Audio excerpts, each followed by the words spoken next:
For 30 years, American Airlines was the biggest U.S. carrier flying across the Atlantic. Not United, not Delta, American. At the peak of its European operation, American flew to 30 different airports across the continent, from New York to Paris, from Chicago to Milan, from Miami to Frankfurt, Philadelphia to Amsterdam, Brussels, Manchester, and Prague, Dallas to Munich. At one point, American Airlines was called the flag carrier of the Atlantic, the airline every U.S. business traveler used to reach Europe. Today, that airline is gone. American now serves just 18 European airports, 12 destinations killed, 27 specific routes cut over the last decade. The carrier that once dominated the Atlantic now flies the smallest transatlantic network of the big three U.S. airlines by a wide margin, trailing United by roughly 4.4 million seats a year. Delta and United are pouring billions of dollars into European expansion. American is quietly walking away. This isn't a failure, it's a strategy. And once you understand what American is really doing, it explains everything about the modern American Airlines, including where all that Europe money went instead. For 30 years, American Airlines was the biggest U.S. carrier flying across the Atlantic. Not United, not Delta, American. At the peak of its European operation, American flew to 30 different airports across the continent, from New York to Paris, from Chicago to Milan, from Miami to Frankfurt, Philadelphia to Amsterdam, Brussels, Manchester, and Prague, Dallas to Munich. At one point, American Airlines was called the flag carrier of the transatlantic, the airline every U.S. business traveler used to reach Europe. Today, that airline is gone. American now serves just 18 European airports, 12 destinations killed, 27 specific routes cut over the last decade. The carrier that once dominated the Atlantic now flies the smallest transatlantic network of the big three U.S. airlines by a wide margin, trailing United by roughly 4.4 million seats a year. Delta and United are pouring billions of dollars into European expansion. American is quietly walking away. This isn't a failure, it's a strategy. And once you understand what American is really doing, it explains everything about the modern American Airlines, including where all that Europe money went instead. Let me give you the number that frames everything. 27. That's the number of specific transatlantic routes American Airlines has cut over the last 10 years. Not delayed, not reduced, killed permanently according to data compiled by Cirium.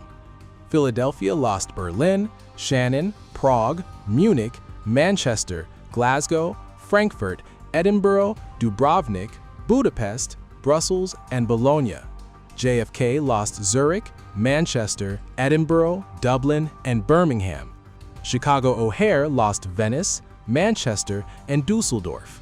Miami killed Milan and Frankfurt. Dallas dropped Munich and Reykjavik. Charlotte cut Barcelona. Boston lost Paris. Seattle Heathrow got killed in 2023. Now, compare that to what United and Delta did during the same period. United will serve 46 transatlantic cities in 2026. Their network chief Patrick Quayle called them the clear flag carrier of the United States.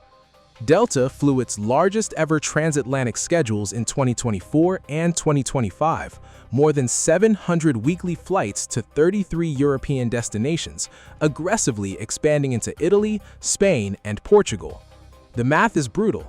In 2026, Cirium data shows American at about 10.5 million annual European seats. Delta and United are each around 14.8 million. American trails by 29%. That gap didn't exist 10 years ago. Something big happened at American Airlines, and it happened intentionally. Here's why this shift matters more than most people realize. For American, being the biggest U.S. transatlantic carrier wasn't just prestige, it was corporate travel revenue, investment banking, consulting firms, pharmaceutical executives, the high-margin business traveler market that pays $8,000 for a business-class seat to London. That market didn't shrink. Delta and United absorbed it.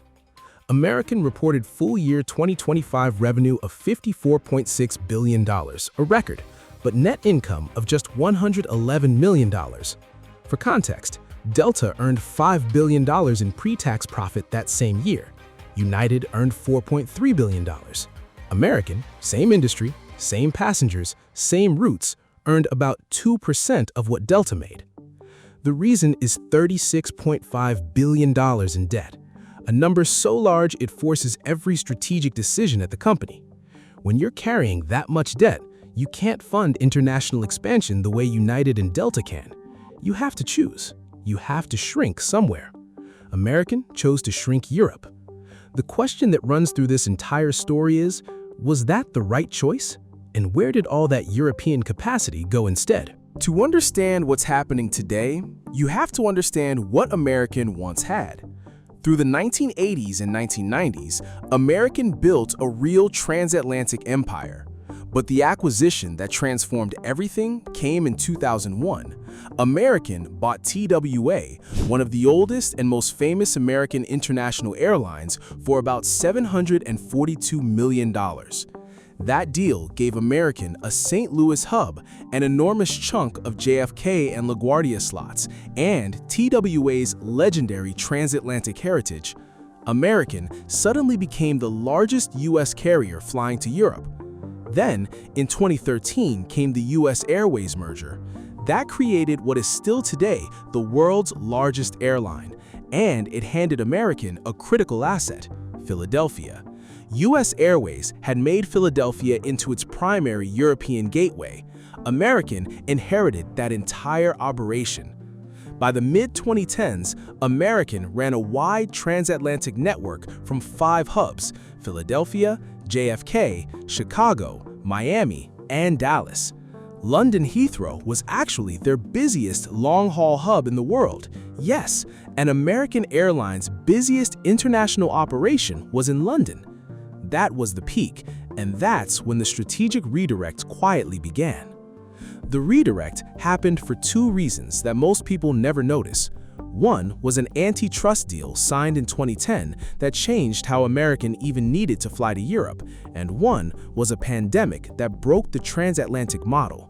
Together, they set up everything you see today. In 2010, American Airlines, British Airways, and Iberia signed a deal called the Atlantic Joint Business. Finnair joined in 2013. Aer Lingus joined in 2020. What this joint business does is unusual. The airlines pool their transatlantic revenue and share it based on a confidential formula. This is called metal neutral, which means British Airways earns the same amount whether a passenger flies BA, or flies American, or flies Finnair. The airlines are financially united even though they're technically separate companies. Once that agreement existed, American had a different question to answer. Instead of asking, should we operate a flight to Munich, they could ask, does one of our partners already fly to Munich, and if so, do we need to fly it too? The answer, more often than not, was no. British Airways was already flying to every major European city from Heathrow. Iberia was already flying to Madrid and Latin American connections. Finnair was funneling US traffic through Dublin. American could quietly retreat from route after route, Philadelphia to Berlin, Chicago to Venice, Miami to Milan, and still capture revenue through the metal-neutral partnership.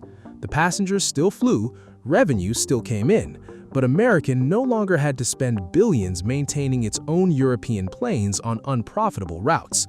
This is the piece nobody outside the industry noticed. American didn't lose Europe.